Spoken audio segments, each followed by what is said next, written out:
Ça m'arrivait tout le temps la nuit, j'avais tout d'un coup un mal de ventre très significatif. Donc ce mal de ventre, souvent on me demande de le décrire. Décrire un mal de ventre c'est très compliqué, mais on va imaginer un torchon mouillé qu'on essore. Maladie chronique au féminin, en parler sans tabou. Le podcast qui libère la parole des femmes et éclaire la face cachée des maladies chroniques. Aesio Mutuel a voulu recueillir le témoignage de ces femmes courageuses, trop souvent murées dans le silence par crainte de gêner, de paraître faibles ou d'inquiéter leur entourage. Aujourd'hui, elles nous disent tout. Leur quotidien, leur intimité, leur combat, sans tabou.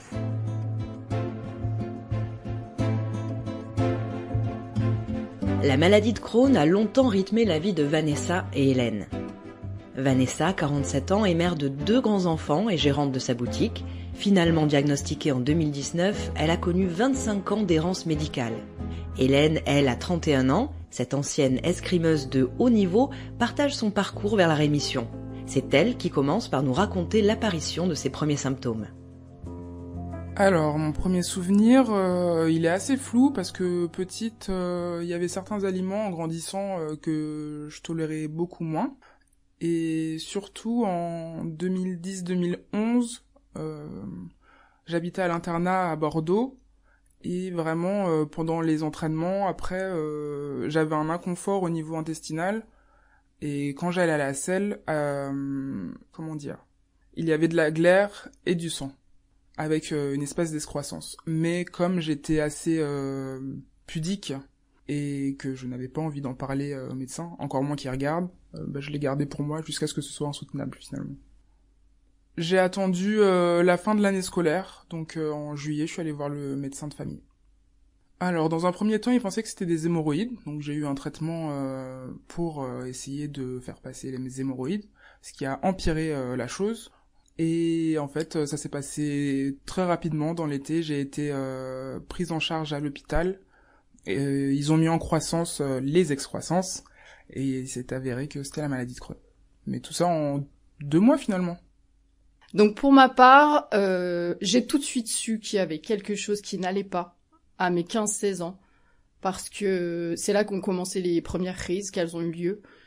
Et ça m'arrivait tout le temps la nuit, j'avais tout d'un coup un mal de ventre très significatif. Donc ce mal de ventre, souvent on me demande de le décrire. Décrire un mal de ventre c'est très compliqué, mais on va imaginer un torchon mouillé qu'on essore. Et souvent je donne ça pour que les gens comprennent un petit peu. Donc voilà, c'est ce mal de ventre-là, quand il arrive, je sais que je vais passer 2 heures horribles pendant la nuit, donc à aller aux toilettes, bien entendu, à se vider, mais pas que. C'était aussi des sueurs froides, des sueurs chaudes, l'impression que j'allais tomber dans les pommes. Vraiment une sensation horrible. J'ai même cru des fois que j'allais y rester dans mes toilettes, que je verrais pas le jour suivant. Et ça m'arrivait de temps en temps. C'était une fois tous les 2-3 mois. Mais j'ai demandé, à l'époque j'étais mineure, donc j'ai demandé à ma mère, je lui en ai parlé, je lui ai demandé d'aller voir un médecin, qui était le médecin de famille. Et ce médecin, quand j'allais le voir, il me disait « toi, t'es comme ta mère, tu es comme ta tante, tu es stressée ». Donc ça, c'est un gros point qui concerne cette maladie. J'étais stressée. Et moi, je lui disais, je me revois lui dire « non, je ne suis pas stressée ». Parce que j'étais affirmée, quelqu'un d'affirmé déjà, et je savais que quelque chose n'allait pas. Et c'est arrivé, j'ai eu 2-3 rendez-vous avec lui, 16 ans, 17 ans, et au dernier, j'ai dit à ma mère, je te préviens, dès que j'ai 18 ans, je change de médecin. C'est ce que j'ai fait. Ça n'a pas amélioré mon parcours pour autant, puisque j'ai un parcours d'errance médicale de 25 ans, et en fait, moi, ça a été un parcours très chaotique, parce qu'à chaque fois, on me disait, c'est à cause du stress, t'es une fille, t'as mal au ventre, c'est normal. On connaît son corps à force, et je savais que quelque chose n'allait pas, mais je n'ai jamais été écoutée. Donc à 18 ans, j'ai vraiment changé de médecin traitant, hein. Je l'ai fait, j'ai choisi une femme. Elle a compris mon souci, hein. Elle m'a jamais dit tu es stressée, elle a compris que je faisais vraiment des crises, c'était toujours le même schéma en plus, par contre elle est partie sur des intolérances alimentaires. Donc avec elle, j'ai fait le cheminement d'essayer ce qui pouvait me rendre malade, en mangeant pendant 2-3 jours beaucoup de légumes, les jours d'après beaucoup de viande, voilà. Par catégorie d'aliments pour arriver en fait à mettre le doigt sur quelque chose qu'on a réussi à faire. Pour ma part, je ne peux pas manger de porc. Impossible. Mais sous toutes ses formes, même de la gélatine de porc dans un bonbon, et ça j'ai mis longtemps à l'apprendre. Parce qu'on ne se rend pas compte, mais en fait du porc il y en a partout. Et même en sachant que je ne pouvais pas manger de porc, j'ai dû apprendre en fait à à mettre un nom, gélatine, toutes ces choses-là, en fait, il a fallu que j'apprenne par moi-même. Donc, je me suis provoqué énormément de crises. Mais il n'y avait pas que ça. Mais on s'est arrêté à ça. Et ensuite, j'ai eu la malchance donc d'avoir des kystes au niveau des ovaires. Donc là, gynécologue, oui, c'est normal, vous faites des kystes, vous avez mal. Ok, j'étais toujours un peu sceptique parce que moi, je sentais au fond de moi qu'il y avait, oui, une douleur due au kyste, mais il n'y avait pas que ça. Ensuite, j'ai aussi eu une salmonellose. Petit voyage très sympathique à Dakar et je suis revenue avec une salmonellose, mais carabinée. Donc, l'horreur pendant 3 semaines. Donc ensuite, les mois qui ont suivi, les crises étaient toujours là, mais rien à voir avec la douleur de la salmonellose. C'était différent. Mais personne ne m'écoutait et on me disait c'est normal, vous avez eu une salmonellose très très forte, votre organisme ne peut pas s'en remettre comme ça. Bon, ok. Et ensuite j'ai eu mes grossesses parce que j'ai 2 enfants, j'ai aussi fait une fausse couche, ça s'est pas toujours très bien passé. Je le disais, mais on me disait ah mais c'est les grossesses, tout le monde ne réagit pas pareil. Ok. Mais tout le monde ne perd pas 10 kilos en 5 mois au début d'une grossesse. Toujours le même schéma. 5 mois malade, à se tordre de douleur, à ne pas arriver à manger, et ensuite, quelque chose qui fait que, ça y est, ça va mieux, je remange, et là, je reprends les kilos. Je me suis pas posé de questions, ça s'est bien passé, j'ai accouché, j'ai 2 beaux enfants, tout va bien. Voilà, tout va bien, allez, je continue. Et en fait, moi, mon parcours, il est plein de péripéties comme ça. Voilà, le diagnostic est arrivé il y a seulement 7 ans, donc j'avais 40 ans, malade depuis mes 15 ans, je le rappelle. Et il est arrivé parce que là, j'ai vraiment connu la descente aux enfers. Des douleurs affreuses, je pouvais plus manger, je ne pouvais plus boire. Dès que je mangeais, j'avais envie de vomir tout de suite derrière. Les crises, c'était tous les jours. Donc j'ai fini aux urgences 3 fois. 3 fois, on me dit tout va bien. On rentre chez soi. Ensuite, une évidence, j'ai perdu 20 kilos en 2 mois. La 3e fois aux urgences, quand le médecin qui m'avait déjà vu 2 fois avant m'avait fait une petite prise de sang et me dit tout va bien. Là, j'ai dit non mais là, il faut peut-être aller voir un petit peu plus loin. Je ne fais pas partie des gens qui viennent aux urgences pour le plaisir. Moi, si je vais aux urgences, c'est que vraiment, quelque chose ne va pas. Du coup, il m'a un petit peu rayonné, mais il m'a dit on va vous faire prendre un rendez-vous avec une gastro-entérologue. Et là, bien sûr, tout s'est enchaîné, coloscopie. À la coloscopie, ça ne ment pas, donc j'avais des ulcérations sur 2 endroits au niveau des intestins. Donc maladie de Crohn. Et le diagnostic, donc c'était 15 jours après la coloscopie, puisqu'on nous fait des prélèvements. On m'avait enlevé des polypes, donc il a fallu que ça parte en analyse. Donc le diagnostic 15 jours après, ça a été un soulagement. Parce qu'au bout de 25 ans, je me suis dit, ça y est, c'est prouvé, je ne suis pas folle. On va arrêter de me dire, mais qu'est-ce que tu as, t'es toujours malade, ça va jamais.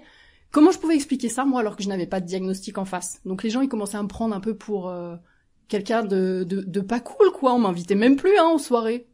C'est la phrase bateau, on t'invite plus aux soirées. Non, on m'invitait plus aux soirées parce que Vanessa, elle était toujours malade. Et donc là, gros soulagement. Mais en même temps, ça fait un petit peu peur quand même parce qu'on vous annonce que vous avez une maladie incurable. Je pense que j'étais un peu jeune pour réaliser ce que le diagnostic évoquait de la maladie de Crohn, notamment parce que je ne connaissais pas cette maladie avant. Du coup, je l'ai pris avec beaucoup trop de légèreté, je pense.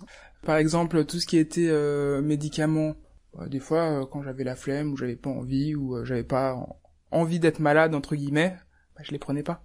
Donc ça s'est pas stabilisé très vite. Au bout de, je dirais, 5 ans, j'ai été considéré comme en rémission. Moi, ce qui m'a surtout le plus affecté au début, c'est que j'étais à l'internat, mais du coup au Pôle France, pour l'escrime, et que j'étais un petit peu la petite chose fragile, du coup.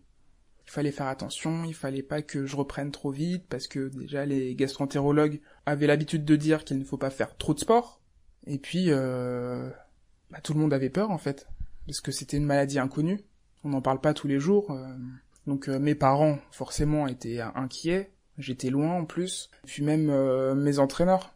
Des fois, il est arrivé que je puisse pas me réveiller parce que j'étais trop fatigué ou parce que j'avais eu mal au ventre toute la nuit. Sauf que la vie scolaire, c'est pas ça qui l'intéresse. Donc, il se faisait plus ou moins harceler parce que j'étais pas allé en cours.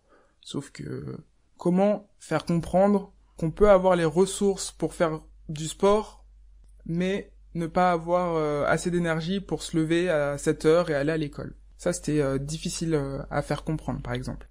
Et une fois le diagnostic posé, j'ai pas eu de réel changement.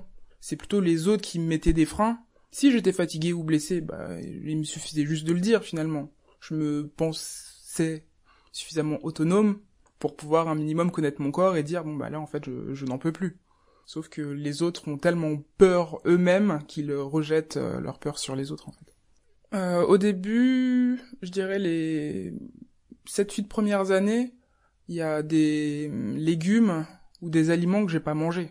Parce que déjà, au tout début, on privilégie souvent une alimentation sans résidus.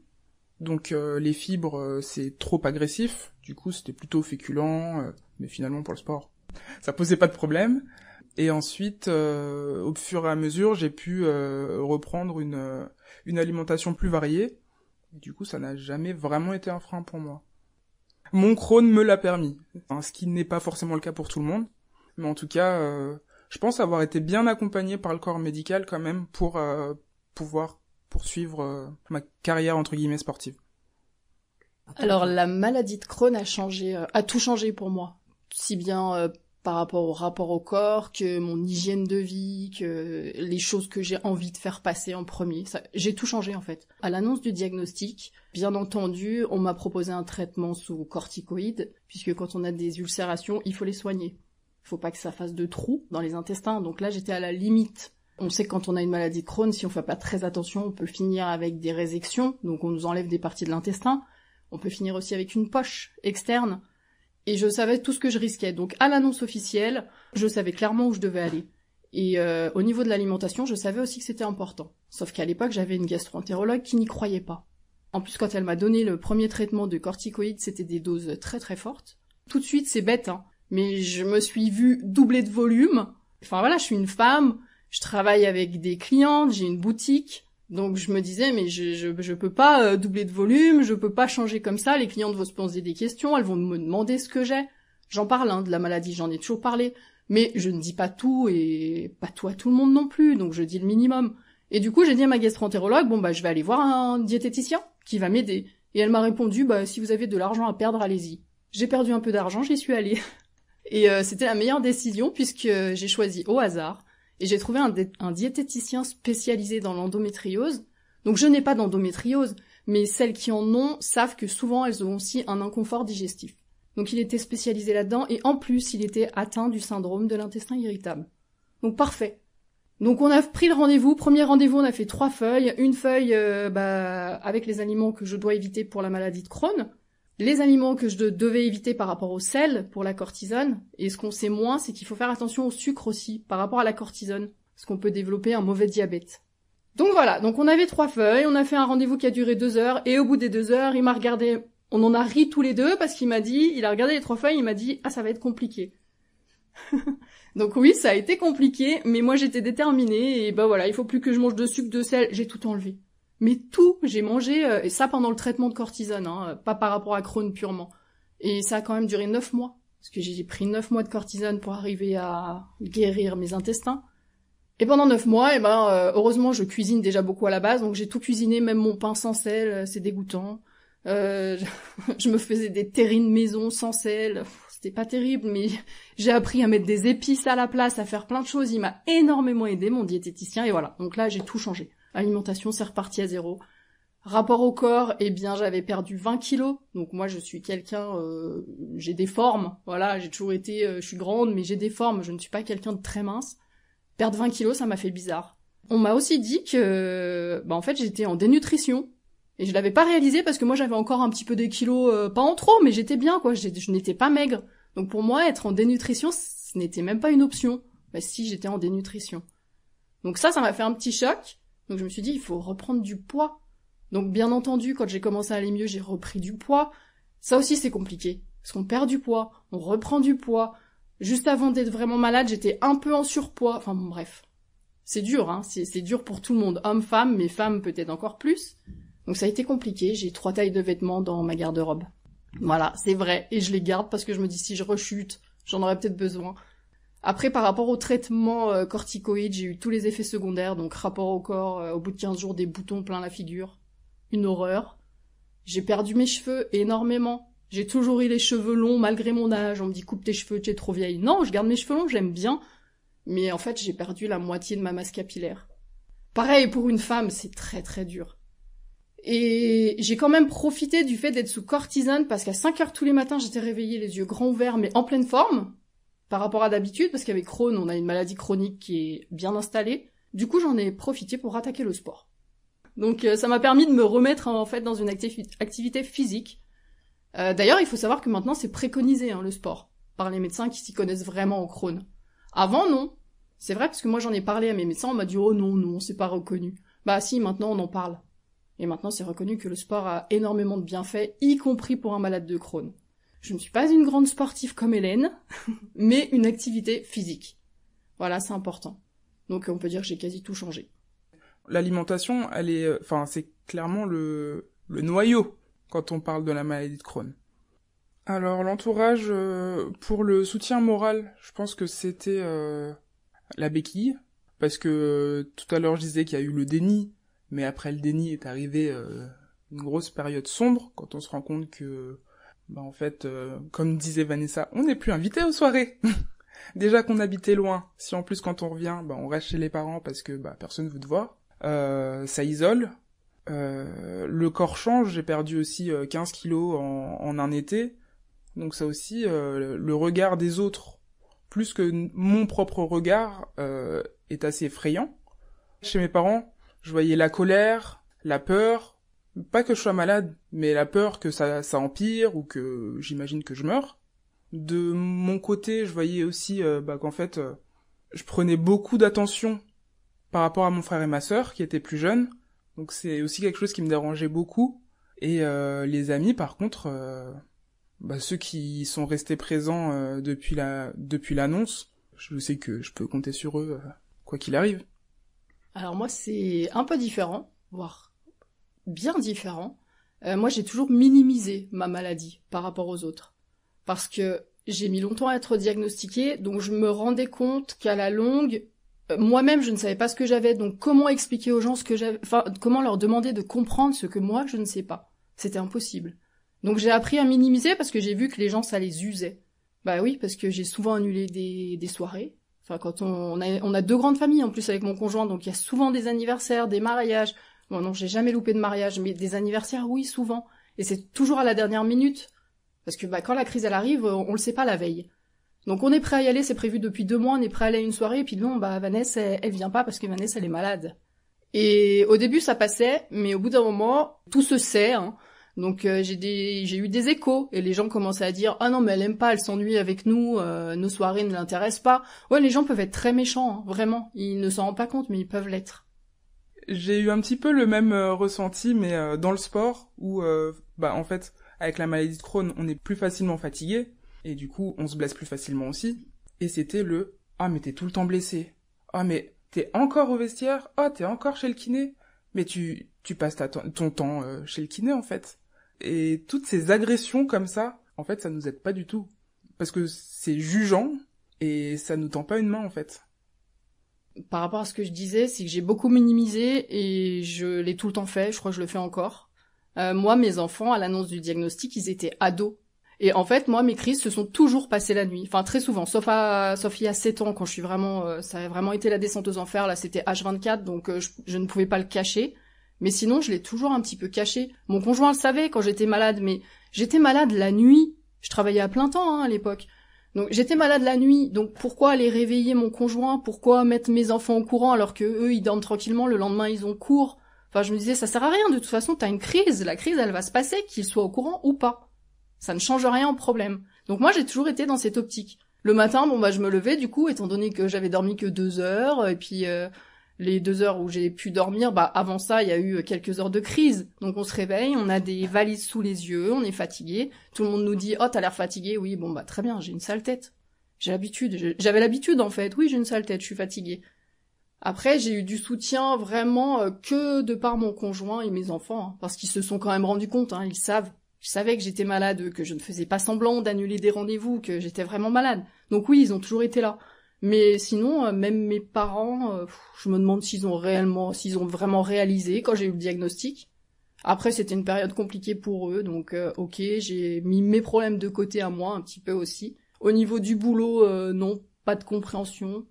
Bon, à part tu as une sale tête le matin, voilà, Enfin, j'avais droit qu'à ça, en fait.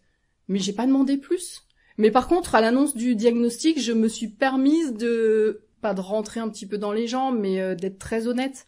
Et souvent, les gens, quand ils me disaient tu viens pas, du coup, t'es pas venu le week-end dernier? Là, je leur répondais, mais non, je suis malade. Tu sais que je suis malade. Et là, je pouvais le dire. J'étais malade, j'avais la maladie de Crohn. Et du coup, là, on me regardait différemment. Je me sentais un petit peu moins jugée, parce qu'avant, c'était le jugement, comme a dit Hélène. Le jugement, c'est une horreur. Et là, je pouvais dire, mais non, tu sais bien que je suis malade. Et là, du coup, on me regardait, puis on me dit, ah oui, c'est vrai. Voilà, stop, ça s'arrêtait là. Donc ça, c'était beaucoup mieux, déjà. J'ai une expérience aussi qui me fait beaucoup penser à ce que tu viens de dire. C'était quand j'allais mieux en compétition. Ah, t'es guéri? Bah non, en fait, j'aurais jamais guéri. Et ça aussi, c'est du sel sur la plaie, quoi.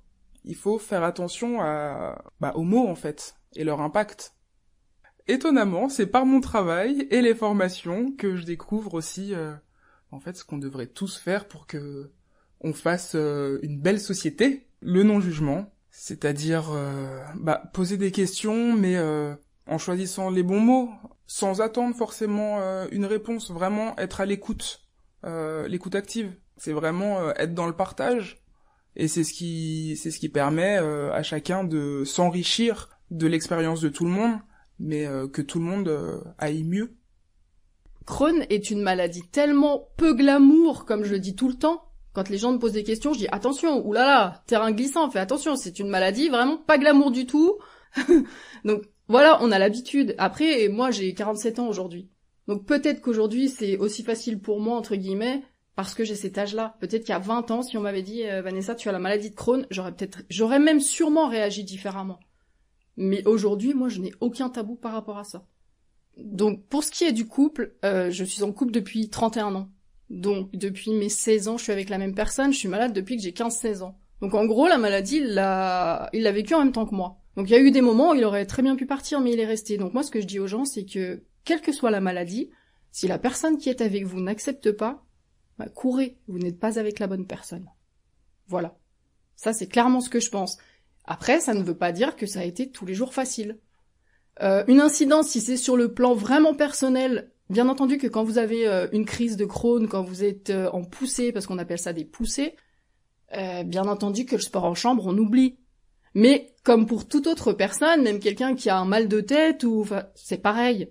Voilà, c'est pareil. Donc la personne qui est avec vous accepte, et puis c'est tout, c'est un petit passage, et puis après ça revient, il n'y a aucun problème. Moi j'ai 2 enfants, donc niveau grossesse, ça m'a pas empêché de faire des enfants, même si ça n'a pas été simple, et ça je l'ai su a posteriori. Mais voilà, mais tout se fait, franchement, on peut tout faire, on peut faire les choses comme les autres. Il faut pas avoir peur, en fait, faut pas se mettre de barrières, il faut pas se mettre de limites, en se disant « Ouh là là, j'ai une maladie de Crohn, c'est une maladie incurable, je l'aurai toute ma vie. » Oui, mais justement, on l'aura toute notre vie, donc il faut apprendre à vivre avec. Il faut faire avec. Et une vie de couple est possible. Et peut-être une vie encore meilleure que celle des autres. Moi, je suis complètement d'accord avec Vanessa. À partir du moment où il y a de la communication, de toute façon, les choses sont beaucoup plus simples. Et si on essaye de communiquer et qu'on heurte un mur, tous les signes sont là aussi, en fait. Après, en effet, c'est pas facile, parce que moi, là, en ce moment, avec mon conjoint, c'est les virus saisonniers, le sujet. Forcément, je les chope tous. Sauf que lui, il aime sortir, et en fait, il a le droit de vivre sa vie. Ok, mais faut pas qu'il oublie que, quand il rentre, lui va peut-être pas avoir les symptômes, mais moi si. Il y a aussi ça aussi à faire un peu plus comprendre, même dans la société. Parce qu'on en a parlé que pour le coronavirus, mais c'est valable pour les gastro, pour les angines. À toutes les rentrées scolaires, par exemple, quand on arrive au travail, il y a des virus. On en fait les frais aussi. Alors, vraiment, la chose qui me fait du bien, quand vraiment les douleurs sont trop difficiles à gérer, c'est d'hiberner. Et ça, c'est le meilleur remède. Manger un truc pratique, clairement. De la soupe ou un sandwich. Rester sous la couette. Lire un bouquin. Regarder la télé. Et puis attendre que le temps passe, en fait. Mais au chaud, avec une bouillotte. Moi, vraiment, c'est ce qui me fait du bien. Oui, moi aussi, c'est pareil. Mais en fait, je crois qu'on n'a pas vraiment le choix. Souvent, j'ai des gens qui m'ont dit, ça c'est la phrase classique, « Oh, mais t'as pas l'air malade !» Et du coup, avant je disais rien, maintenant je leur réponds, je leur dis mais en même temps c'est normal parce que est-ce que tu crois que quand je suis vraiment malade, je sors? Est-ce que tu crois que tu me vois? Ben non, tu me vois pas puisque je suis malade, je reste chez moi justement sous ma couette tranquillement, pareil à hiberner, parce qu'on n'a pas envie d'autre chose, on ne peut même pas faire autre chose. On peut pas sortir dans ces moments-là. Puisque quand on est en crise de Crohn, quand j'ai été très très mal il y a 7 ans, quand j'ai pris la cortisone et que j'ai commencé à me sentir mieux, je me suis senti pousser des ailes et je me suis dit, oh, tout va mieux, allez, c'est bon, tu peux repartir faire tes courses, parce qu'on va même plus faire ses courses, hein. Enfin, moi, je n'allais même plus faire mes courses, même si c'était juste à côté de chez moi, puisque je me disais, et ça m'est arrivé, passer 1 heure dans le magasin avec mon caddie, à le remplir, et arriver à la caisse, 4 personnes devant moi, pas de carte prioritaire. Donc, impossible de passer devant les gens. Déjà que des personnes qui ont une carte prioritaire, si le handicap n'est pas visible, c'est déjà très compliqué de demander à passer devant les personnes. Mais alors quand on n'a pas la carte, bah moi j'ai déjà laissé mon caddie plein en plan devant les caisses, parce qu'il faut partir aux toilettes le plus vite possible. Donc quand on est mal, bah non, on ne sort plus. Donc l'accès aux toilettes, oui, c'est un gros sujet très épineux. Mais oui, je trouve ça intéressant aussi, parce que même dans le sport, je remarquais que quand on est dans l'action, finalement, je sais pas si c'est le fait qu'on pense à autre chose, mais même si on a des douleurs, on n'a pas forcément d'urgence à aller aux toilettes. Dès qu'il y a un arrêt, ça devient presque irrépressible des fois. Et je pense qu'on a tous des radars à toilettes. Moi, j'ai une application pour les toilettes, sur laquelle les toilettes sont répertoriées. Donc quand je vais quelque part, en plus, nous on aime aller se promener, donc on prend la voiture, on part, on va se balader une journée. Quand on est au milieu de nulle part, on peut se débrouiller. Mais si on est dans des villages, des choses comme ça, on va pas aller au bord de la route. Donc il faut trouver des toilettes. Les commerçants sont pas toujours très sympathiques. Il y en a qui vont vous laisser l'accès. Moi, je me suis retrouvée une année en Corse, en vacances. Donc quand j'étais en pleine poussée, hein, c'était il y a 7 ans. Je me suis dit où je peux aller. On était dans la voiture, on allait à la plage. Donc là, bon, bah, il y avait les enfants, mon conjoint. Je pouvais pas cacher, là, j'étais vraiment mal. Tout le monde était au courant que j'étais mal. C'était la course aux toilettes. Je me suis arrêtée dans une pharmacie parce que je me suis dit, bah là, je vais aller dans une pharmacie, je vais leur dire que je suis malade. Bah, on m'a refusé l'accès aux toilettes dans une pharmacie parce que je n'ai rien acheté et j'avais rien sur moi. J'allais à la plage, donc je pouvais même pas acheter quelque chose histoire d'être cliente et de pouvoir aller aux toilettes. J'ai trouvé des toilettes de chantier au bord d'une route. Une fois, j'étais à un entraînement, mais à l'extérieur, on faisait des côtes. Enfin, à un moment donné, on finit le tour. Besoin d'aller aux toilettes. Je suis allé au commissariat. Le commissariat ne m'a pas ouvert. Alors. L'église, pareil. Enfin, c'est vraiment aberrant. Moi, je pense clairement qu'il faut s'écouter. Écoutez-vous. Moi, c'est ce qui m'a sauvée, entre guillemets. Puisque moi, on m'a pas écouté. Tout au long de ces années, moi, on ne m'a pas écouté. Mais au fond de moi, je savais que quelque chose n'allait pas. Et en fait, c'est ça qui a fait que je me suis renseignée. J'étais sûre, je l'ai dit. Quand on m'a dit Crohn, je le savais. C'était au fond de moi, je le savais. Donc, écoutez-vous. Crohn est une maladie invisible. Là, c'est un podcast, mais si les gens nous voyaient avec Hélène, je pense qu'il n'y en a aucun qui miserait sur le fait que nous sommes malades. Moi, récemment, j'ai fait ma demande de RQTH. Donc, c'est la reconnaissance de la qualité de travailleur handicapé. Il y a des gens, quand je leur ai dit que j'avais fait cette demande, ils m'ont regardé avec des grands yeux ronds. Travailleur handicapé. Même moi, j'ai eu du mal à l'intégrer. Hein. Je viens de la faire, je l'ai eu cet été.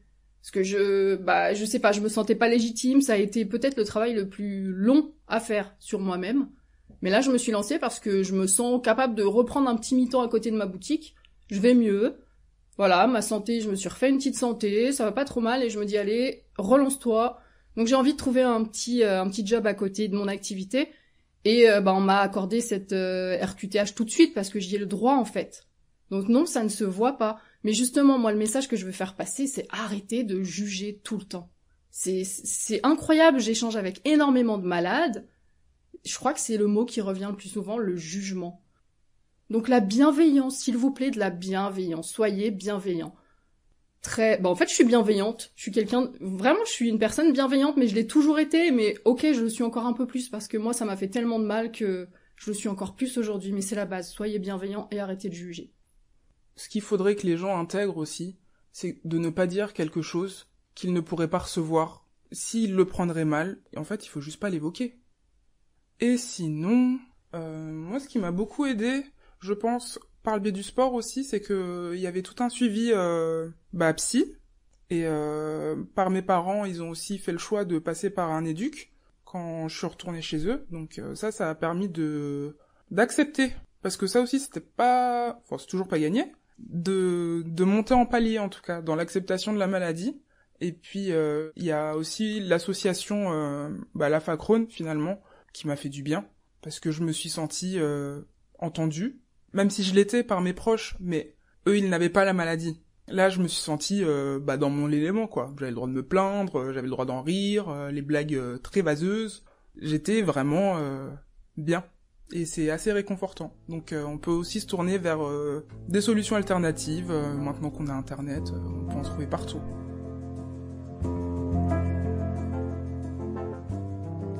Merci à Hélène et Vanessa qui ont accepté de nous partager leur quotidien avec la maladie de Crohn. Cette maladie inflammatoire chronique du tube digestif affecte environ 60 000 personnes en France, avec près de 4 000 nouveaux cas diagnostiqués chaque année. Afin de mieux comprendre cette pathologie et d'améliorer le suivi médical, nous avons sollicité l'expertise du professeur Jean-Marc Gournay, gastro-entérologue spécialisé dans les MICI, les maladies inflammatoires chroniques intestinales à l'hôpital Saint-Louis de Paris. C'est des témoignages qui sont, très habituels dans ce que j'entends dans mon quotidien, notamment lors de la première consultation. Il y a d'abord le fait, quand la maladie commence à l'adolescence, qu'on a tendance à la cacher, à pas le dire aux parents. Je crois que c'est le cas d'Hélène, qui rapportait du sang dans les selles et qui ne voulait pas en parler, pas plus que des symptômes anaux, ce qu'on peut comprendre vis-à-vis des patients. Le deuxième point, c'est que c'est perçu finalement, là encore dans le cas d'Hélène, comme une maladie un petit peu honteuse. Parler de ses douleurs de ventre, de sa diarrhée, etc. C'est quelque chose qui est pas si facile que ça à aborder au quotidien. Et puis après, ce qui m'a frappé, mais malheureusement c'est assez fréquent aussi, c'est le manque d'écoute, je dirais, du corps médical. Quand on est jeune, notamment dans le cas d'Hélène qui a une activité sportive de haut niveau, on ne pense pas forcément à ce qu'il soit atteint de maladie chronique, mais plutôt de troubles bénins qu'on a tendance à pas écouter. Et puis, ce qui est également frappant, évidemment, c'est le vécu très difficile de la maladie au quotidien, avec le grand retentissement socio-professionnel et affectif que cela peut avoir. Finalement, leur parcours est assez similaire à ceux des patientes que vous recevez. Absolument. Il y a certaines patientes qui vont consulter tardivement parce que ils se sentent malades, ils veulent pas forcément le savoir, donc ils vont pas consulter tout de suite. Et puis il y a certaines patientes qui vont consulter tôt, mais finalement on va pas les écouter parce que c'est vrai que quand on a des troubles digestifs chroniques, c'est certain que la maladie de Crohn, c'est pas la maladie la plus fréquente. Donc on pense d'abord à des problèmes de côlon irritable qui touchent à peu près les 2/3 de la population française. Et on ne va pas évoquer ce diagnostic et donc on ne va pas faire les explorations nécessaires pour poser le diagnostic. Est-ce que la maladie de Crohn commence à être plus reconnue dans la société ? Je trouve que c'est une maladie qui est de plus en plus connue. Moi, on voit beaucoup de mes patients qui me disent j'ai plein de gens autour de moi qui me disent qu'ils sont porteurs de maladie de Crohn ou de RCH. Donc quelque part, la parole se libère et c'est une maladie qui est vécue comme beaucoup moins honteuse. On commence à voir beaucoup de podcasts sur le sujet, des témoignages. Et donc, franchement, c'est une maladie, je dirais, qui est sortie de son isolement. Et de toute façon, il va falloir s'y faire puisque l'incidence dans les pays industrialisés est en explosion, notamment dans la population pédiatrique. La maladie commence de plus en plus jeune. Et quand on regarde la répartition des maladies inflammatoires dans le monde, c'est vraiment une vraie épidémie mondiale. Tous les continents sont touchés, sans doute pour des raisons environnementales et avec des facteurs déclenchants alimentaires sur un terrain prédisposant. Mais c'est pas du tout une maladie génétique ou quoi que ce soit. L'hérédité pèse peu. On considère que quand on a une maladie de Crohn, la probabilité que ses enfants l'aient, par exemple, est de l'ordre de 3%. Le cas de Vanessa, c'est celui d'une longue errance médicale.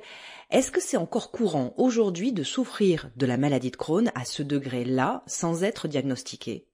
Malheureusement, oui. Alors, c'est plus fréquent pour les maladies de Crohn qui touchent l'intestin grêle. On sait que le délai entre les symptômes et le diagnostic peut être assez long, notamment parce que les gens se prennent principalement de douleurs, n'ont pas forcément des diarrhées importantes. Moi, j'ai été frappé par le manque d'écoute et de rigueur du corps médical. Mais ça reste malheureusement trop fréquent. Dans le cas de Vanessa, on voit bien qu'on a d'abord porté le diagnostic de côlon irritable dans un contexte anxieux, puis on s'est orienté vers des intolérances alimentaires sans aucune exploration digestive, alors qu'il s'agit pourtant de diagnostics d'élimination après avoir effectué des explorations digestives. En pratique, grâce à l'imagerie et à la coloscopie, il est assez simple de porter le diagnostic de Crohn en 2024. Faut-il encore l'évoquer ? Et puis, je tiens à souligner que ce retard diagnostique, il est potentiellement délétère, puisque l'on sait que nos traitements sont d'autant plus efficaces qu'ils sont prescrits tôt dans l'histoire de la maladie. Faut-il encore bien les choisir, hein, et dans le cas de Vanessa, hein, l'administration prolongée de corticoïdes, avec les nombreux effets secondaires qu'elle rapporte, aurait dû être évitée, car ce n'est pas un traitement de fond de la maladie. Quels conseils donneriez-vous aux auditrices qui se reconnaîtraient dans plusieurs symptômes? Quelle démarche entreprendre? Il ne faut pas penser, d'abord, quand on a des troubles digestifs, qu'on est forcément atteint de maladie de Crohn, hein. Fort heureusement, la plupart des gens qui souffrent de troubles digestifs n'ont pas de maladie organique sous-jacente, et notamment de Mickey. Alors, moi, je crois de façon pragmatique qu'il faut surtout reconnaître les symptômes d'alerte qui doivent les pousser à consulter si elles sont porteuses de troubles digestifs chroniques.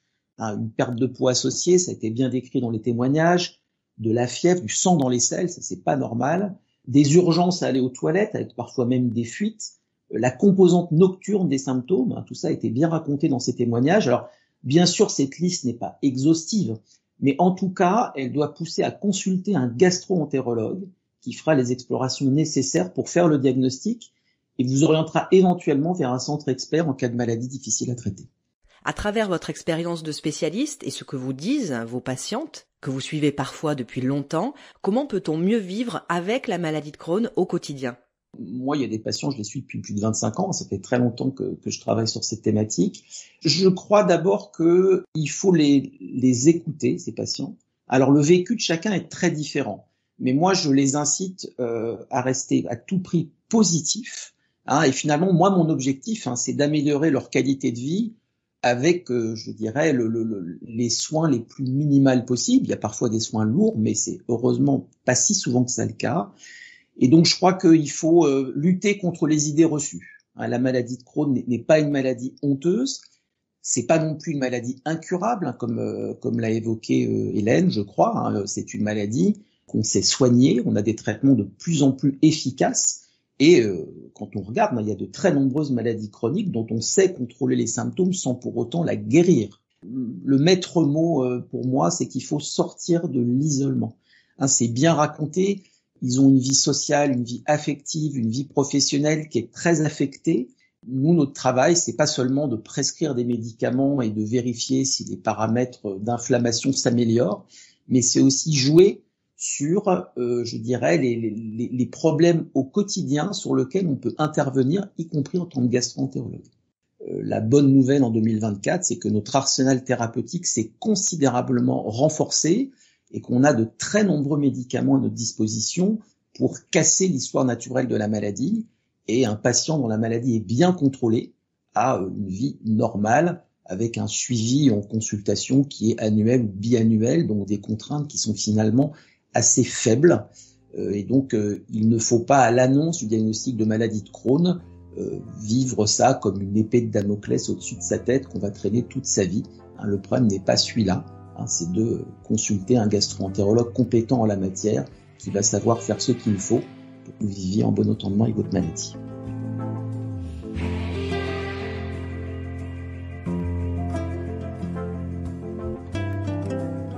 Aesio Mutuelle s'est associé à la plateforme deuxièmeavis.fr. Ce service permet d'obtenir un second avis médical de la part d'un médecin référent.